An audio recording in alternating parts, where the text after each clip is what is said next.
Hello everyone, welcome to पढ़ लिया। इस लेक्चर से हम शुरू करेंगे सॉइल मैकेनिक्स का एक और important, practical point of view से तो बहुत इंपॉर्टेंट, गेट के पॉइंट ऑफ व्यू से थोड़ा कम important chapter, that is earth pressure theory. GATE में क्वेश्चंस आते हैं, ऐसा नहीं है कि गेट में क्वेश्चंस नहीं आते हैं इस टॉपिक से, लेकिन as compared to phase relation, index properties, consolidation, अब इन टॉपिक्स का वेटेज कंपैरेटिवली थोड़ा सा कम है। लेकिन फिर से रिपीट कर रहा हूं, कोई भी चैप्टर आपको निगलेक्ट नहीं करना है, कोई भी चैप्टर आपको छोड़ना नहीं है, सब्जेक्ट तो पूरा ही पढ़ना है। मैं ये सारी चीजें सिर्फ आपको इसलिए बताता हूं कि कौन सा चैप्टर ज्यादा इंपॉर्टेंट है, कौन सा चैप्टर कम इंपॉर्टेंट है गेट के पॉइंट ऑफ व्यू से, सो दैट आप उस चैप्टर में उतनी ज्यादा मेहनत करें।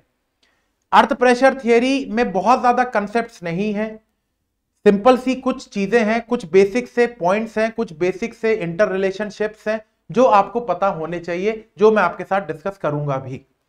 तो इस चैप्टर को शुरू करते हैं, और चैप्टर का नाम जैसे आप देख रहे हो, that is earth pressure theory. Earth का मतलब यहां पे धरती नहीं है, अर्थ का मतलब यहां पे सॉइल है, क्योंकि अर्थ और सॉइल एक दूसरे के सिनोनिम है। ये बात मैंने आपको एक बात और पहले भी बताई थी, जब मैंने आपसे कहा था कि जो हमारी सॉइल होती है, लेंथ और विड्थ उसकी इनफाइनाइट होती है और डेप्थ उसकी फाइनाइट होती है, ये बात मैंने बताई थी।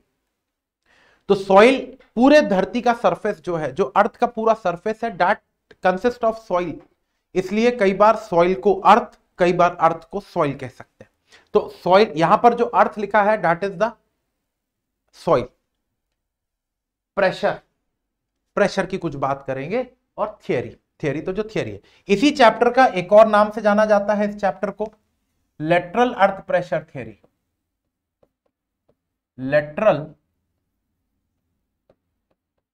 अर्थ प्रेशर थियरी, एक और नाम है भाई इसका, that is lateral earth pressure theory. अब ये क्या है भाई, लेटरल अर्थ प्रेशर क्या हो गया?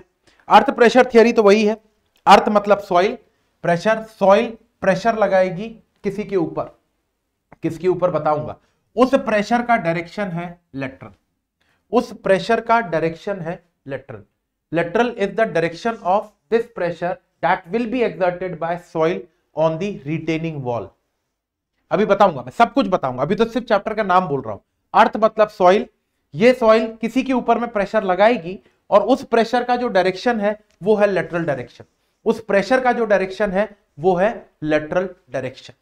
गेटिंग दिस पॉइंट, समझ में आई ये बात?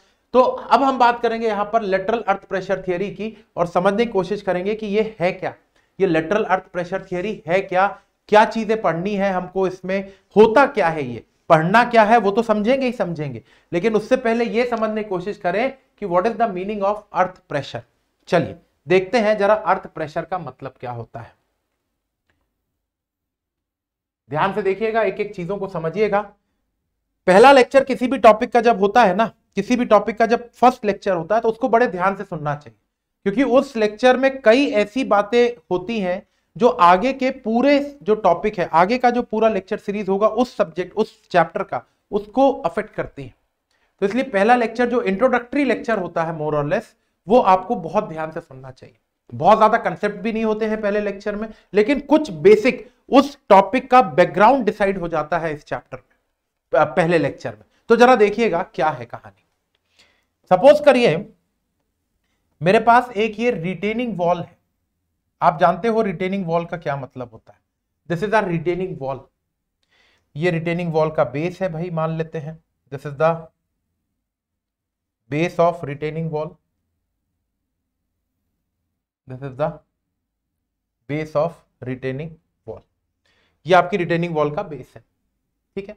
इस रिटेनिंग वॉल के पीछे ध्यान से देखिएगा, अभी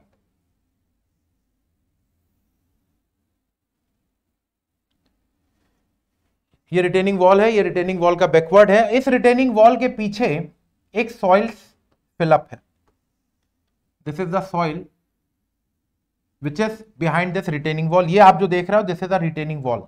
रिटेनिंग वॉल का मतलब समझ रहे हो ना आप, रिटेनिंग वॉल क्या होता है, ये आपकी रिटेनिंग वॉल है, और इस रिटेनिंग वॉल ने अपने पीछे इस सॉइल को रिटेन करके रखा हुआ है सॉइल को रोक के रखा हुआ है। अब सुनिएगा ध्यान से, बहुत इंपॉर्टेंट बात, क्योंकि मैं यहां पर अब आपको अर्थ प्रेशर थियरी का मतलब बताने वाला हूं कि ये अर्थ प्रेशर थियरी एक्चुअल में है क्या। थियरी छोड़िए, अभी अर्थ प्रेशर क्या है वो बताने वाला हूं आपको। सुनिएगा, ये आपकी soil, this is a soil of height let us से एच हाइट की सॉइल है, जो कि इस रिटेनिंग वॉल के पीछे रुकी हुई है। रिटेनिंग वॉल का मतलब ही होता है रिटेन करना। रिटेन करना मतलब रोक के रखना। एक ऐसा स्ट्रक्चर जो अपने पीछे किसी को रोक के रखता है वो रिटेनिंग स्ट्रक्चर होता है। डैम जो होता है, डैम भी रिटेनिंग स्ट्रक्चर होता है, because dam retains water behind it. Dam भी पानी को रिटेन करता है, डैम भी एक रिटेनिंग स्ट्रक्चर होता है। और रिटेनिंग वॉल जिसको आप पढ़ते हैं, रिटेनिंग वॉल वैसे स्ट्रक्चर्स होती हैं जो अपने पीछे सॉइल को रिटेन करके रखती हैं। सॉइल को कई जगह पे बैकफिल भी कहा जाता है, आगे बताऊंगा मैं। Soil is also known as backfill भी कहते हैं सॉइल को। सॉइल को हम बैकफिल भी कहते हैं। ठीक है, चलो ये बात तो समझ में आ रही है, बैकफिल वगैरह ये सब क्लियर हो रहा है। चलिए अब ध्यान से सुनिएगा जरा, और एकदम दिमाग एकदम एकदम एकदम दिमाग लगाइएगा, सुनिएगा। दुनिया की कोई सी भी बॉडी, एकदम ध्यान से सुनना है, दुनिया की कोई सी भी बॉडी हमेशा चाहती है कि वो मिनिमम एनर्जी की स्टेट में रहे। क्या बोला मैंने? दुनिया की कोई सी भी बॉडी हमेशा चाहती है कि वो मिनिमम एनर्जी की स्टेट में रहे। Everybody tries to be in a state of minimum energy. चाहे तो अपन लिख लेते हैं इन सब बातों को भी। एवरी बॉडी, यहां पर बॉडी का मतलब सॉइल है, ट्राई टू रिमेन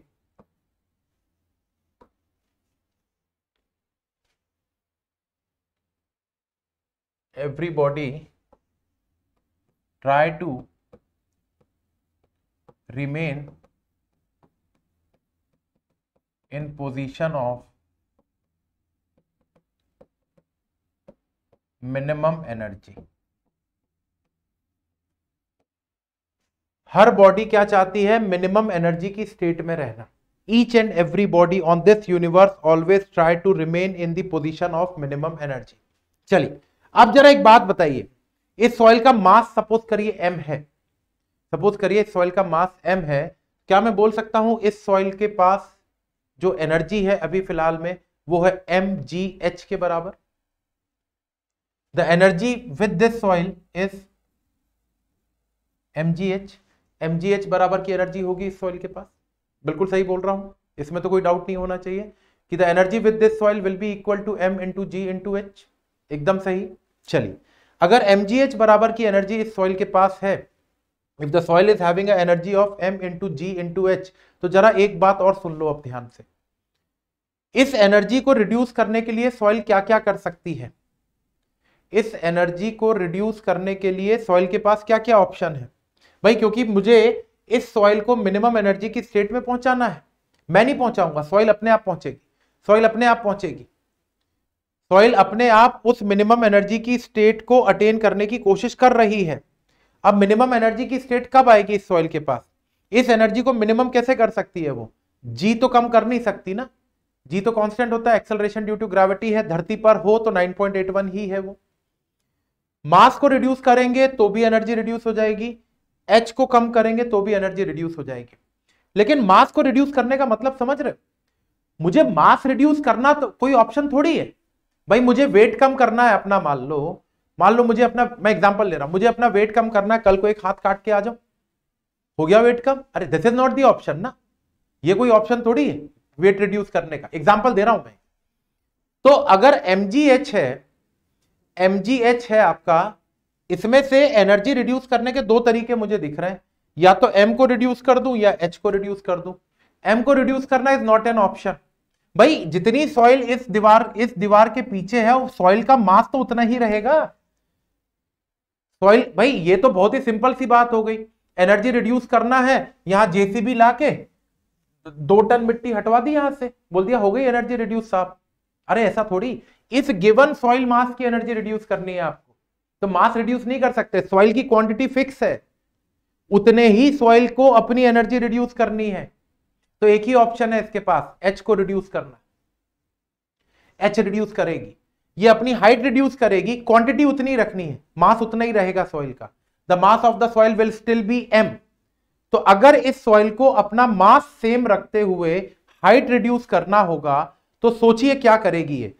जब ये हाइट रिड्यूस करेगी तो देखिएगा जरा ध्यान से देखिएगा, ये जब हाइट रिड्यूस करेगी, ये जब हाइट रिड्यूस करेगी, देखिएगा एकदम ध्यान से, जब ये हाइट रिड्यूस करेगी तो आपको नहीं लगता कि ये ऐसे फैलेगी, मेरे हाथ की डायरेक्शन को देखिए, ये ऐसे फैलेगी और जब ये ऐसे एक्सपांड करेगी, भाई हाइट रिड्यूस होगी, हाइट रिड्यूस होगी तो ये कैसे लेटरल डायरेक्शन में पहुंचेगी कि नहीं, मास कांस्टेंट रखना है, मास को फिक्स रखते हुए अगर ये अपनी हाइट रिड्यूस करेगी तो ये इस डायरेक्शन में फैलेगी कि नहीं, ऐसे, और अगर ये ऐसे फैलेगी तो आपको नहीं लगता कि ये सॉइल इस दीवार के ऊपर में कुछ प्रेशर लगाएगी, ये सॉइल इस दीवार के ऊपर में कुछ प्रेशर लगाएगी ऐसे फैलते समय, और that pressure is known as earth pressure, that pressure is known as earth pressure. तो this soil will exert a pressure in the lateral direction,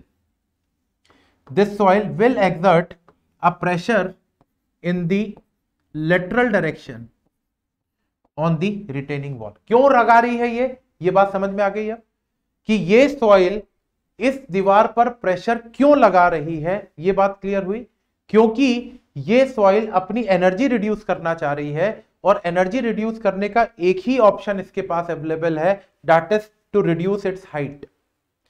height को रिड्यूस करने के अलावा इसके पास कोई ऑप्शन नहीं है, तो ये हाइट को रिड्यूस करेगी और हाइट को जब रिड्यूस करेगी तो हाइट रिड्यूस होगी तो ये इस डायरेक्शन में फैलेगी, इस डायरेक्शन में एक्सपांड होगी और इस डायरेक्शन में एक्सपांड होने के दौरान this soil will exert a pressure on this wall, the soil will exert a pressure on the wall in the lateral direction. Lateral समझते हैं ना, ये कोई सरफेस अगर है, ये कोई सरफेस अगर है तो इसके इस डायरेक्शन में अगर कोई प्रेशर लग रहा है तो this is the lateral direction, this is lateral, this is along the direction, along the body, along वाला डायरेक्शन होगा and this is lateral direction.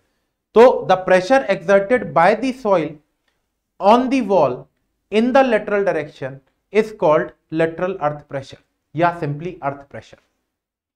I hope definition clear. आप सोचिए इतनी देर बाद हम इस छोटे से टॉपिक, इस छोटे से डेफिनेशन पे पहुंचे। बैकग्राउंड क्लियर होना चाहिए ना बेटा हर चीज का, बैकग्राउंड क्लियर नहीं होगा तो फिर मजा ही नहीं है किसी चीज में। तो क्या बोल सकते हैं, अर्थ प्रेशर को हम डिफाइन कर सकते हैं अब हम, what is earth pressure now, the earth pressure can be defined as the pressure exerted by the soil on the wall in the lateral direction. Clear है ना? So it is the pressure exerted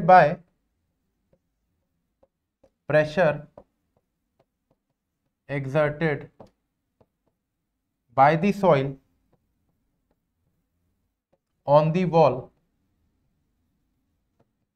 in lateral direction.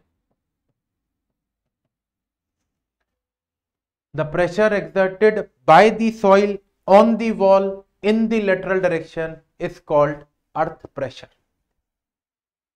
Clear? Earth pressure का मतलब clear हो गया कि नहीं? हो गया होगा मेरे ख्याल से, इतना तो अब समझ में आ गया कि अर्थ प्रेशर होता क्या है। चलिए, अगर मुझे यह समझ में आ गया कि अर्थ प्रेशर क्या है तो अब यह समझ लेते हैं कि अर्थ प्रेशर कितने टाइप के होंगे, what are the various types of earth pressure, कितने प्रकार के अर्थ प्रेशर होते हैं। चलिए जरा देख लेते हैं। टाइप्स बोल सकते हैं, क्लासिफिकेशन बोल सकते हैं, जो भी बोलना चाहें आप। टाइप्स ऑफ या classification of earth pressure, earth pressure का क्लासिफिकेशन। ठीक है, तो अर्थ प्रेशर कितने टाइप के होते हैं? अर्थ प्रेशर को बेसिकली हम 3 कैटेगरी में पढ़ेंगे। हम बात करेंगे एक्टिव अर्थ प्रेशर की, will talk about active earth pressure, will talk about passive earth pressure and we'll talk about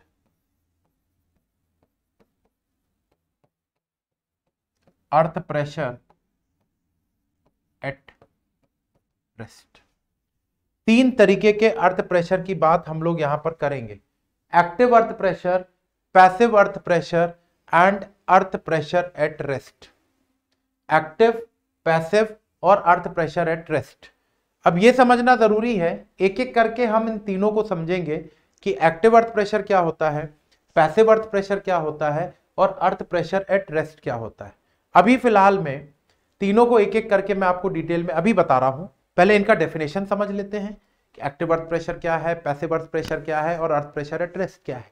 फिर इसके बाद हम ये समझेंगे कि इन प्रेशर को निकालने के लिए, इन प्रेशर्स को कैलकुलेट करने के लिए कौन सी थ्योरी यूज की जाती है, कौन सा तरीका है by using which we can calculate the values of active earth pressure और पैसिव अर्थ प्रेशर और earth pressure at rest.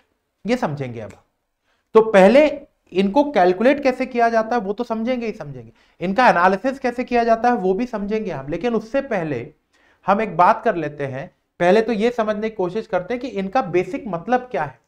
Active earth pressure होता क्या है, पैसिव अर्थ प्रेशर होता क्या है, अर्थ प्रेशर एट रेस्ट होता क्या है। ठीक है, ये तीनों को जरा एक एक करके समझते हैं। तो सबसे पहले मैं लेता हूं आपके लिए एक्टिव अर्थ प्रेशर को। सबसे पहले या एक जनरल केस लेता हूं, उससे आप एक्टिव और पैसिव दोनों समझाऊंगा मैं आपको। जरा देखिएगा कैसे। ये एक रिटेनिंग वॉल है सपोज करिए, और इस रिटेनिंग वॉल के पीछे दोनों तरफ, इस रिटेनिंग वॉल के दोनों तरफ सॉइल है।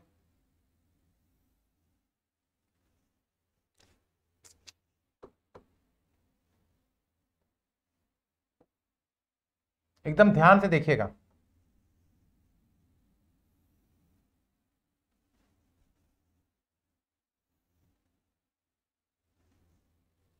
ये रिटेनिंग वॉल है आपकी,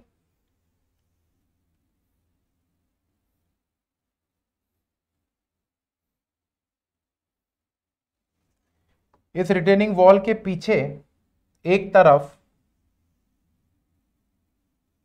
ये सॉइल है और दूसरी तरफ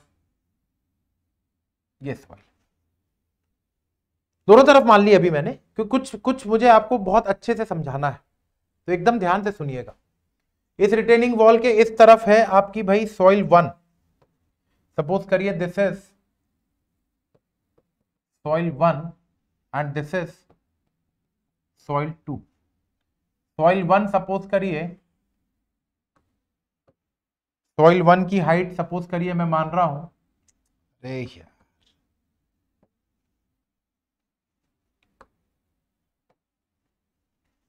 soil 1 की height let us assume to be h1, this is my soil 1, and soil 2 की height let us assume to be h2।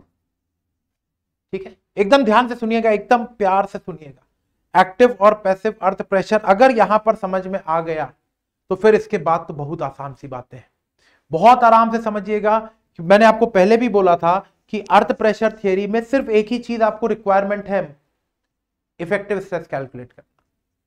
जो जितने हमने 5 केसेस पढ़े थे ना इफेक्टिव स्ट्रेस के, सूखी मिट्टी, dry soil, partially saturated soil, water table at any depth, water table eight ground level, water table above the ground level, बस वही इफेक्टिव स्ट्रेस के कंसेप्ट्स को यूज करना है यहां पर। लेकिन कैसे करना है उसके लिए पहले एक्टिव और पैसिव अर्थ प्रेशर का मतलब तो समझ लें। एक बार मतलब समझ में आ जाए फिर समझेंगे आराम, फिर करेंगे आराम से। तो एकदम ध्यान से सुनिएगा बेटा। ये मेरे पास सॉइल है, एक साइड में h1 हाइट की सॉइल है सॉइल 1, एक साइड में h2 हाइट की सॉइल है सॉइल 2। दोनों की डेंसिटी सेम है, सपोज करिए दोनों की डेंसिटी सेम है। तो इस सॉइल के पास जो एनर्जी होगी अभी फिलहाल में, दैट इज mgh1 या m1gh1, और इसके पास होगी m2gh2, m1gh1 और इसके पास होगी m2gh2, है ना। चलिए एक जनरल सी बात बताइए मुझे, इनमें से किस सॉइल के पास एनर्जी ज्यादा है अभी? बट ऑब्वियस सी बात है, बिना सोचे आप बोल सकते हो सॉइल 1 के पास एनर्जी ज्यादा होगी सर और सॉइल 2 के पास एनर्जी कम होगी। बिल्कुल सही, soil 1 will be having more energy and soil 2 will be having less energy. तो भाई एक बात बताइए, जिसके पास एनर्जी ज्यादा है उसको मेहनत ज्यादा करनी पड़ेगी ना, क्योंकि दोनों सॉइल क्या चाहेंगी, बोथ द सॉइल पढ़िए जरा, दोनों सॉइल क्या चाहेंगी? Every soil try to remain in the position of minimum energy, हर सॉइल मिनिमम एनर्जी की स्टेट में रहने की कोशिश करेगी। तो दोनों सॉइल चाहेंगे कि वो एनर्जी मिनिमम एनर्जी की स्टेट में आए। एनर्जी ज्यादा किसके पास है? 1 के पास। कम किसके पास है? 2 के पास। ज्यादा मेहनत किसको करनी पड़ेगी एनर्जी डाउन लाने के लिए? दोनों सॉइल क्या चाहेंगी? Both the soil will try to remain in the position of minimum energy, दोनों सॉइल अपनी एनर्जी को लूज करना चाहेंगी। दोनों सॉइल जब अपनी एनर्जी को लूज करना चाहेंगी तो दोनों सॉइल फैलेंगी। इसको ज्यादा काम मेहनत करनी पड़ेगी। अरे भाई दो इंसान है, एक बहुत मोटा है, एक थोड़ा सा पतला है, दोनों को अपना वेट रिड्यूस करना है। दोनों के पास एक है 100 किलो का आदमी, एक है 80 किलो का आदमी, दोनों को 70 किलो तक पहुंचना है। एक 100 किलो का है, एक 80 किलो का है। इन दोनों ने टारगेट रखा कि भाई मेरे को 70 केजी तक का वेट अचीव करना है। तो मेहनत किसको ज्यादा करनी पड़ेगी? 100 किलो वाले को कि 80 किलो वाले को? 100 वाला को ज्यादा करनी पड़ेगी ना, because it has to lose 30 KG, और 80 केजी वाला जो बंदा है उसको तो सिर्फ 10 ही केजी वेट लूज करना है। तो मेहनत ज्यादा किसको करनी पड़ेगी? जिसके पास एनर्जी ज्यादा है। तो जो सॉइल 1 आपकी है, सॉइल 1 के पास एनर्जी ज्यादा है, और क्योंकि सॉइल 1 के पास एनर्जी ज्यादा है तो soil 1 will have to work more in order to reduce the energy. Soil 1 को ज्यादा मेहनत करनी पड़ेगी एनर्जी रिड्यूस करने के लिए। सॉइल 2 को कंपैरेटिवली कम मेहनत करनी पड़ेगी एनर्जी रिड्यूस करने के लिए। जो ज्यादा काम करता है उसको क्या बोलते हैं? भाई दो लोग हैं, ये बहुत ज्यादा काम कर रहा है, ये कम काम करता है, तो बोल सकता हूं जो ज्यादा काम कर रहा है ही इज एक्टिव, जो कम काम कर रहा है उसको एक्टिव का अपोजिट पैसिव। एक्टिव मतलब जो एक्टिव है, जो ज्यादा काम कर रहा है, जो क्विक है, जो फास्ट काम कर रहा है, जो तुरंत भागम भाग मचाता रहता है, जो बहुत एक्टिव मोड पे रहता है, उसको जो काम दिया जाए फटाक से कर देता है, उसी को तो एक्टिव कहते हैं। तो यहां पर दो सॉइल है, इस सॉइल के पास एनर्जी है m1 इंटू जी इंटू h1, इस सॉइल के पास एनर्जी है m2 इंटू जी इंटू h2। साफ साफ दिख रहा है मुझे सॉइल 1 के पास एनर्जी ज्यादा है, सॉइल 2 के पास एनर्जी कम है। जिस सॉइल के पास एनर्जी ज्यादा होगी वो लूज भी ज्यादा करेगी, क्योंकि दोनों सॉइल चाहती हैं मिनिमम एनर्जी की स्टेट को अचीव करना। इसके पास ज्यादा एनर्जी है तो इसको ज्यादा मेहनत करनी पड़ेगी, ज्यादा मेहनत करेगी ये, क्योंकि इसको भी मिनिमम एनर्जी की स्टेट में आना है। क्या मैं कह सकता हूं ये जो सॉइल 1 है that is in active state, soil 1 active state में होगी कि नहीं? ज्यादा मेहनत करेगी ये, एनर्जी ज्यादा है इसके पास। ये 100 किलो वाला आदमी था जो बहुत ज्यादा मोटा था, उसको 70 किलो तक आना था, और एक 80 किलो का आदमी था उसको भी 70 किलो पे आना था। दोनों वेट रिड्यूस करने के लिए जिम में गए, एक का वेट था 100 केजी, एक का वेट था 80 केजी। दोनों ने टारगेट सेट कर रखा था कि हमको 70 केजी पे आना है। तो कौन मेहनत ज्यादा करेगा भाई? 80 वाले को 70 पे आने के लिए ज्यादा मेहनत करनी पड़ेगी कि 100 वाले को 70 पे आने के लिए ज्यादा मेहनत करनी पड़ेगी? 100 वाले को 70 पे आने के लिए 30 किलो रिड्यूस करना पड़ेगा, तो उसको मेहनत ज्यादा करनी पड़ेगी जिम में। 80 वाले को भी करनी पड़ेगी लेकिन कंपैरेटिव टू 100 केजी कम करनी पड़ेगी। तो भाई वही तो है, इसके पास एनर्जी ज्यादा है तो इसको ज्यादा काम करना पड़ेगा, इसके पास एनर्जी कम है तो इसको कम काम करना पड़ेगा। क्योंकि दोनों का टारगेट क्या था? दोनों का टारगेट था कि भाई हमारे पास जो भी एनर्जी है उसको लूज करना है हमको। इसके पास भर भर के एनर्जी थी तो ये ज्यादा मेहनत करेगी, ज्यादा मेहनत करेगी तो क्या कहलाएगी? एक्टिव है। तो सॉइल 1 को मैं कहूंगा this soil is in active state and this soil 2 will be in a passive state, क्योंकि ये कम काम कर रही है। आगे बात समझ में? एक्टिव और पैसिव का बेसिक मतलब, the soil which will try to lose more energy will have to work more। जिस सॉइल को एनर्जी ज्यादा लूज करनी है उसको काम भी ज्यादा करना पड़ेगा, काम ज्यादा करेगी तो एक्टिव कहलाएगी। तो सॉइल 1 हो गई एक्टिव स्टेट में, सॉइल 2 हो गई पैसिव स्टेट में। अब जब ये अपनी एनर्जी लूज करेगी, जब सॉइल 1 अपनी एनर्जी लूज करेगी तो ऑप्शन क्या है? m1 इंटू जी इंटू h1। दो ऑप्शन दिख रहे हैं, या तो मास रिड्यूस कर ले या हाइट रिड्यूस कर ले। मास रिड्यूस करना ऑप्शन है क्या? वो 100 किलो वाले आदमी को 70 किलो पे आना था तो क्या वो अपने दोनों हाथ कटवा लेगा और बोलेगा देख मेरा वेट कम हो गया? This is not the option ना। ये तो ऑप्शन नहीं है, तो ये सॉइल अपना मास तो रिड्यूस नहीं कर सकती ना। मास रिड्यूस करना इज नॉट दी ऑप्शन, इतनी ही सॉइल को अपनी एनर्जी रिड्यूस करनी है। एक ही ऑप्शन है हाइट को रिड्यूस करना। तो ये जब हाइट रिड्यूस करेगी तो ये सॉइल इस दीवार के ऊपर में एक प्रेशर अप्लाई करेगी। ये जो सॉइल है soil 1, this soil will apply a pressure over this wall. बोलो भाई, सॉइल 2 भी अपनी एनर्जी रिड्यूस करेगी, सॉइल 2 भी अपनी एनर्जी रिड्यूस करेगी, तो सॉइल 2 भी तो प्रेशर लगाएगी इस दीवार पे, सॉइल 2 भी तो दीवार पे प्रेशर लगाएगी। तो सॉइल 2 जो इस दीवार पे प्रेशर लगाएगी वो ये हो जाएगा। बोलो भाई,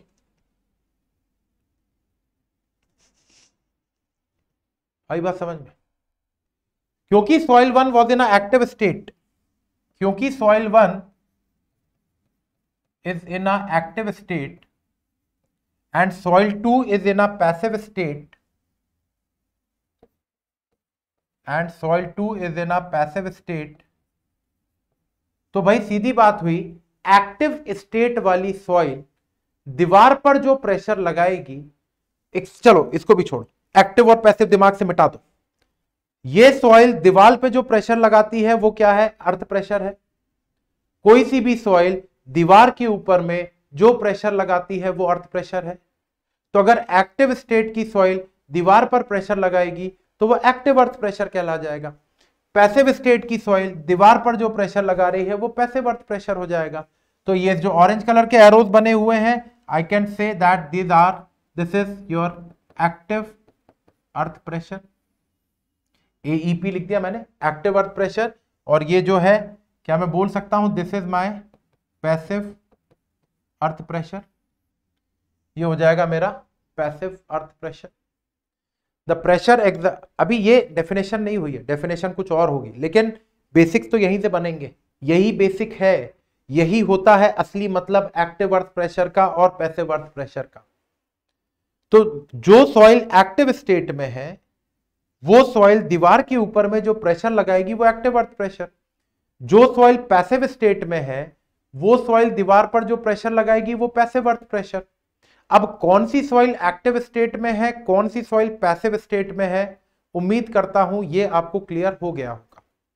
अब मैं वो डेफिनेशन आपको बताता हूं एक्टिव और पैसिव अर्थ प्रेशर की जो जनरली हम बुक्स में पढ़ते हैं, और एक्चुअल में डेफिनेशन तो वही है, लेकिन हम सिर्फ वो डेफिनेशन पढ़ लेते थे और उसके आगे पीछे नहीं सोचते थे, क्योंकि बीटेक का एग्जाम देना होता था हमको। तो बीटेक के एग्जाम में तो डेफिनेशन लिखो, डायग्राम बनाओ, पूरे नंबर मिल जाते हैं, लेकिन गेट में तो ऐसा नहीं है। तो अब मैं आपको वो डेफिनेशन बताऊंगा जो हम बीटेक के एग्जाम बुक्स में पढ़ते हैं, जो भी हमारी रेफरेंस बुक्स हैं, जो हमारी स्टैंडर्ड टेक्स्ट बुक्स हैं, उसमें जो earth pressure, active earth pressure और पैसिव अर्थ प्रेशर की डेफिनेशन लिखी हुई है वो अपन अब लिखेंगे। अब मुझे उम्मीद है कि वो डेफिनेशन अब आपको एकदम क्लियर हो जाएगी। चलिए जरा देखिएगा, इस सॉइल को ज्यादा काम करना पड़ा, इस सॉइल को कम काम करना पड़ा। जरा इस दीवार को देखो, ये दीवार तो बेचारी दोनों तरफ से पिस रही है। इस साइड से भी कोई धक्का लगाया जा रहा है, इस साइड से भी कोई धक्का लगाया जा रहा है, तो इस दीवार पर नेट प्रेशर कहां पे आ रहा है? मैंने देखा तो मैं बोल सकता हूं इस दीवार पर जो नेट फोर्स दिख रहा है मुझे वो कुछ ये दिख रहा है। देखिएगा जरा और सोचिए, और उम्मीद करता हूं ये क्लियर हो रहा हो। इस दीवार पर जो नेट फोर्स का डायरेक्शन मुझे दिख रहा है वो ऐसा दिख रहा है। इस साइड से ज्यादा धक्का लग रहा होगा, इस साइड से कम लग, ये ज्यादा एनर्जी वाली थी ना, ये ज्यादा एनर्जी वाली थी, तो नेट फोर्स का डायरेक्शन तो कुछ ऐसा ही आएगा। अब भाई अगर नेट फोर्स का डायरेक्शन कुछ ऐसा आया तो जरा एक बात सोचिएगा, क्या मैं बोल सकता हूं, सुनिएगा ध्यान से, इस वॉल का मूवमेंट अगर मैं सॉइल 1 को दिमाग में रखूं, अगर मैं सॉइल 1 को रेफरेंस लूं, तो सॉइल 1 के रेफरेंस में ये दीवार सॉइल 1 से दूर की तरफ जा रही है। देखिए डायग्राम में सब कुछ, ये डायग्राम सब कुछ कह रहा है। The movement of the wall is away from soil 1। इस डायग्राम को देखिए और जो स्टेटमेंट मैं बोल रहा हूं उसको सुनिए। The movement of the wall is away from soil 1, सही होगा ये स्टेट। दूसरा, the movement of the wall is towards soil 2, the movement of the wall is towards soil 2 and the movement of the wall is away from soil 1, सही है ये बात, सही है। अब यहीं से डेफिनेशन लिखते हैं। एक्टिव अर्थ प्रेशर और पैसिव अर्थ प्रेशर की डेफिनेशन देखो भाई, ये समझ में आ गई ना बात। अब डेफिनेशन देखना, अब आपको एकदम क्लियर हो जाएंगी सारी बातें। Now you will be able to understand the meaning of active and passive earth pressure. देखिएगा क्या है डेफिनेशन। मैं लिख रहा हूं एक्टिव अर्थ प्रेशर की डेफिनेशन, एईपी लिख दिया मैंने, समझ जाइएगा this is active earth pressure.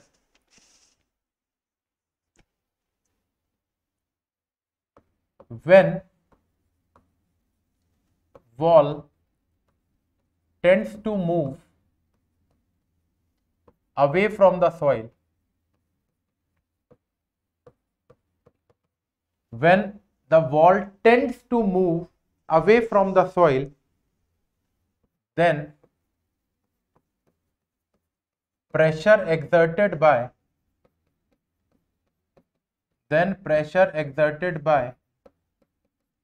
soil on wall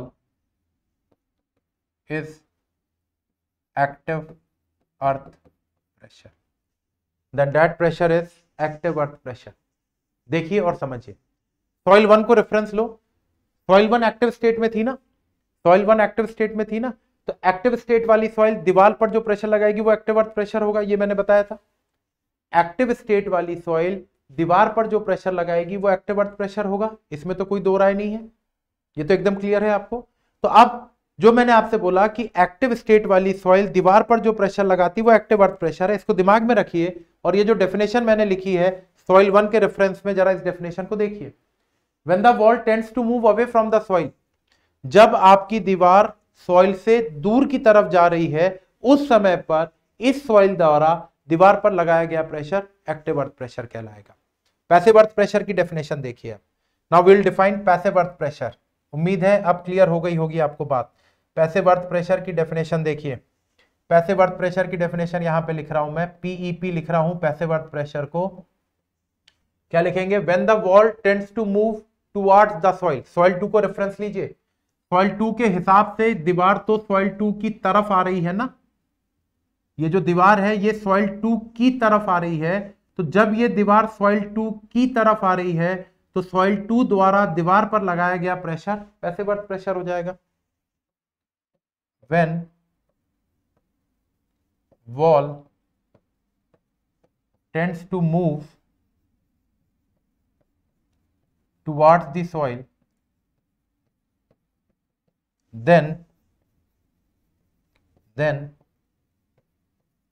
pressure exerted by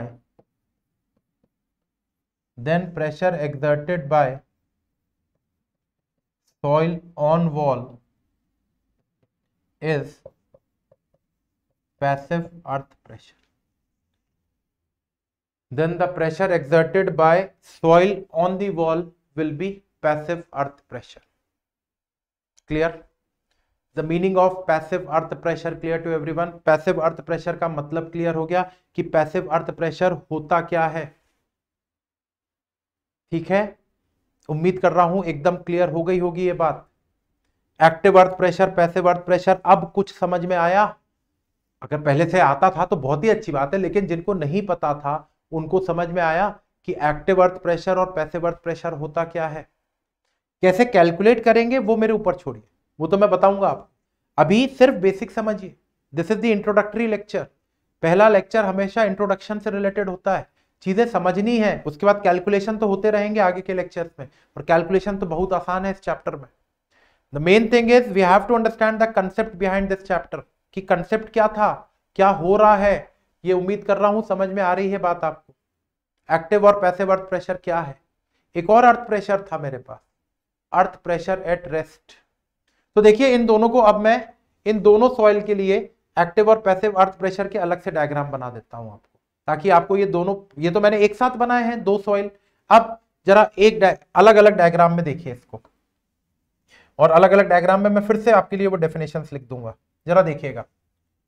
एक अलग अलग डायग्राम अब है ना, एक ही डायग्राम में मैं एक्टिव और पैसिव नहीं बता रहा हूं आपको, अलग अलग डायग्राम में एक्टिव और पैसिव देखिए जरा बेटा, ठीक है। मैं एक ही साइड सॉइल रख रहा हूं, अब एक ही साइड सॉइल रख रहा हूं, जरा देखिएगा ध्यान से। ये सपोज करिए आपकी सॉइल थी, ठीक है, ऑफ हाइट h1, या h ले लें आप क्योंकि एक ही सॉइल है, h ले लेते हैं। ये आपकी दीवार है, this is the retaining wall, और ये सॉइल इस दीवार के ऊपर में ये प्रेशर लगा रही है। ये अर्थ प्रेशर तो है, इतना तो साफ साफ समझ में आ रहा है कि this is the earth pressure, लेकिन ये एक्टिव है कि पैसिव है, इसके लिए मैंने क्या किया, इस दीवार के ऊपर में नेट फोर्स की डायरेक्शन देखी, नेट फोर्स की डायरेक्शन देखी। तो अब देखिए, अब समझिए इसको, ये आपके पास केस है, एफ नेट लग रहा है सॉइल से दूर की तरफ, मतलब ये जो दीवार है वो इस सॉइल से दूर की तरफ जाना चाह रही है, मतलब इस सॉइल ने इस दीवार पे जो प्रेशर लगाया था दैट इज एक्टिव। देखो ना, इससे क्रॉस चेक कर लो आप, सिर्फ इतना बनाया मैंने, ये वाला पोर्शन। कौन सा वाला पोर्शन बनाया मैंने, देखिएगा, मैं आपको रिपीट कर दूंगा, मैंने सिर्फ ये वाला पोर्शन बनाया वहां पर, ठीक है ना। तो ये सॉइल इस दीवार पे प्रेशर लगा रही है, वो अर्थ प्रेशर तो है, अर्थ प्रेशर तो है, ये तो पक्की बात है। अब ये अर्थ प्रेशर एक्टिव क्यों है, क्योंकि इस दीवार का मूवमेंट इस सॉइल के कंपैरिजन में दूर की तरफ है। तो यहां पर आपकी एक्टिव अर्थ प्रेशर की डेफिनेशन बन गई कि it is the pressure exerted by the soil on the wall when the wall tends to move away from the soil, ठीक है ना। तो एक्टिव अर्थ प्रेशर यहां डिफाइन कर देते हैं ताकि एक डायग्राम से आपको सारी चीजें क्लियर हो जाए। तो एक्टिव अर्थ प्रेशर, वही डेफिनेशन लिख रहा हूं मैं, pressure exerted bye, pressure exerted by soil on the wall when wall tends to move away from the soil.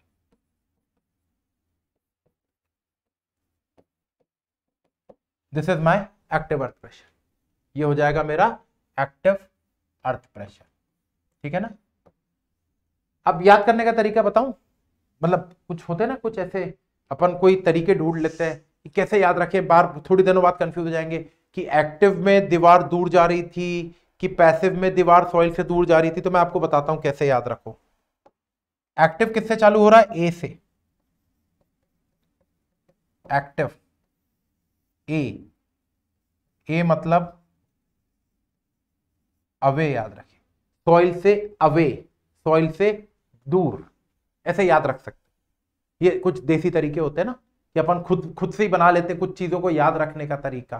मेरे को भी नहीं याद रहती थी ये सब चीजें ग्रेजुएशन पे, तो उस समय ऐसी तरीके कुछ बनाए थे कि भाई एग्जाम में लिख के आना है, तो वहां तो भूल ही जाते थे कि एक्टिव में दूर जा रही, कि भाई पैसिव में दूर जा रही है, एक्टिव में पास लिख देते थे, कभी पैसिव में दूर लिख देते थे। तो नहीं, एक्टिव फिर ऐसे याद किया, हमारे सीनियर ने बताया हमको कि ऐसे याद कर बेटा, एक्टिव का ए मतलब अवे। तो याद हो गया हमेशा के लिए ये चीज कि भाई अगर दीवार सॉइल से दूर की तरफ जा रही है तो एक्टिव अर्थ प्रेशर। कुछ चीजें होती है ना इस टाइप की, जिसको हम, जो चीजें हमेशा हमें, मतलब ऐसी बातें हो जाती हैं कई बार जो हमें हमेशा के लिए याद हो जाती है। कुछ ऐसा तरीका, कोई ऐसी ट्रिक ढूंढ लेते हैं हम, और वो ट्रिक इतनी कामगार हो जाती है, इतनी कारागार हो जाती है कि हम उस ट्रिक से उस कंसेप्ट को बहुत लंबे समय तक याद रख लेते हैं। ऐसे ही देखिए, दूसरा देखते हैं, पैसिव अर्थ प्रेशर। देखिए ये दीवार आपकी,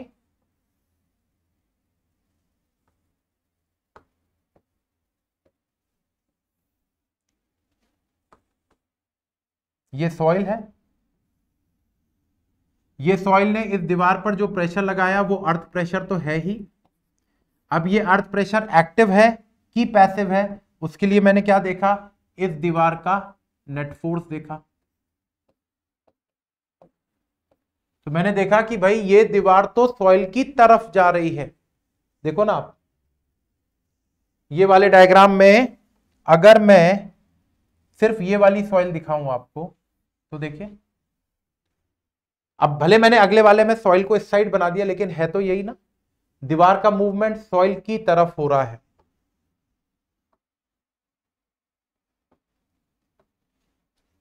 तो इसके लिए अपन क्या लिख सकते हैं, the pressure exerted by the soil on the wall, pressure exerted by the soil on the wall when the wall moves towards the soil is known as passive earth pressure। क्या कहेंगे उसको, पैसिव अर्थ प्रेशर। ठीक है, अभी एक अर्थ pressure और बचा है बेटा मेरे पास, वो भी समझेंगे, लेकिन ये बात क्लियर हो गई। अब इसको कैसे याद रखें, इसको भी याद रखने का तरीका हमारे सीनियर ने हमको बताया था, पैसिव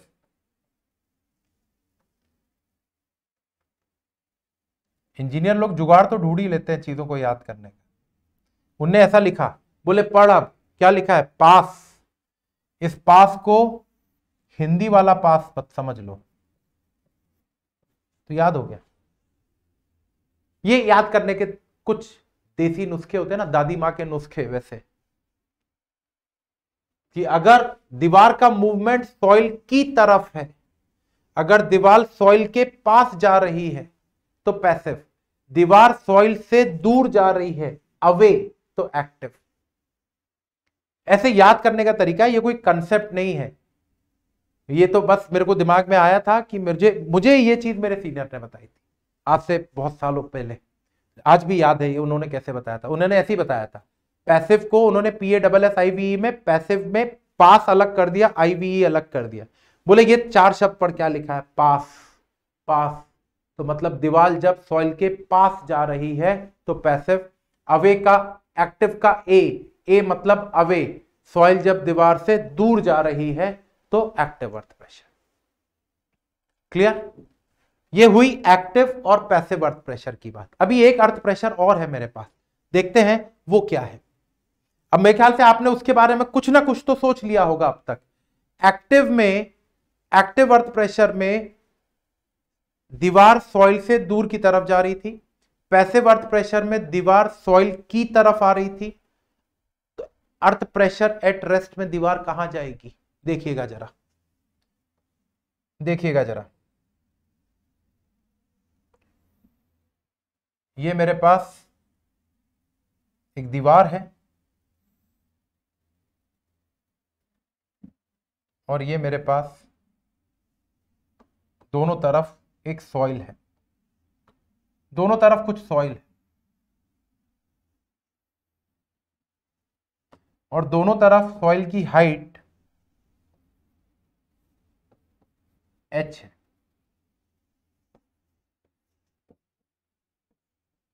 दोनों तरफ सॉइल की हाइट h है, सॉइल की डेंसिटी भी सेम है, सब कुछ सेम है, हाइट भी सेम है, सॉइल की डेंसिटी भी सेम है, each and everything related to the soil is same, soil की हर एक चीज सेम है। तो इस सॉइल के पास भी एनर्जी हो जाएगी mgh के बराबर, इस सॉइल के पास भी एनर्जी हो जाएगी mgh के बराबर। दोनों सॉइल अपनी एनर्जी लूज करेंगी तो दोनों सॉइल इस दीवार के ऊपर में प्रेशर लगाएंगी। क्योंकि दोनों सॉइल के पास एनर्जी बराबर है तो दोनों सॉइल एनर्जी भी सेम अमाउंट की एनर्जी ही लूज करेंगी। तो दोनों सॉइल जब सेम अमाउंट की एनर्जी लूज करेंगी तो प्रेशर तो लगाएंगी ये दीवार पे, इसमें कोई दो राय नहीं, प्रेशर तो दोनों सॉइल लगा रही हैं दीवार पे। लेकिन जरा सोचिएगा, ये दोनों प्रेशर बराबर नहीं होंगे, दोनों के पास एनर्जी सेम है, दोनों सेम अमाउंट की एनर्जी को लूज करेंगे मिनिमम एनर्जी की स्टेट में आने के लिए, तो दोनों प्रेशर भी तो बराबर ही लगाएंगी।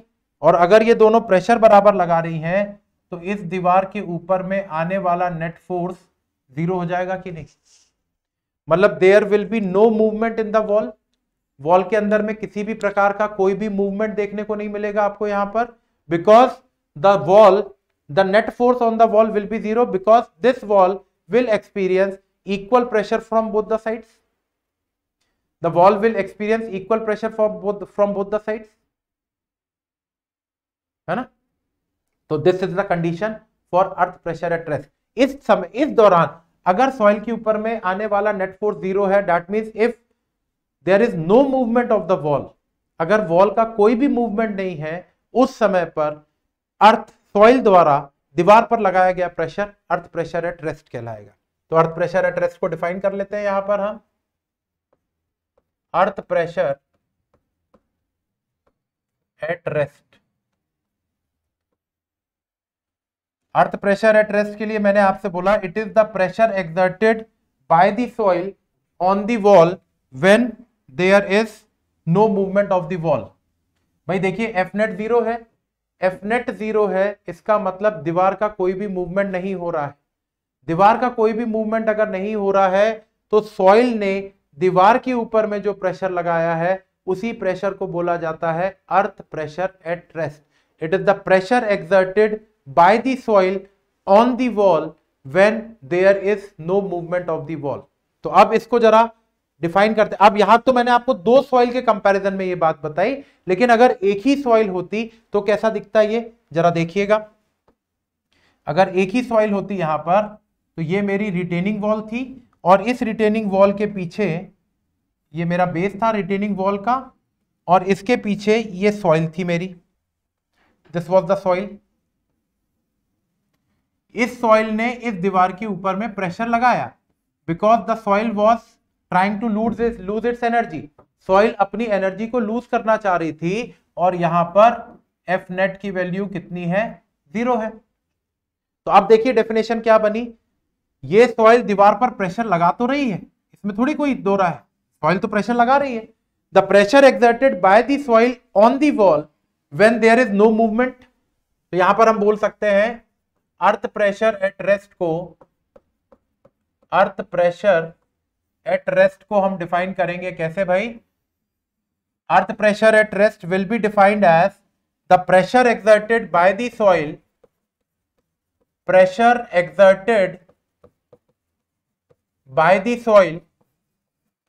by the soil on the wall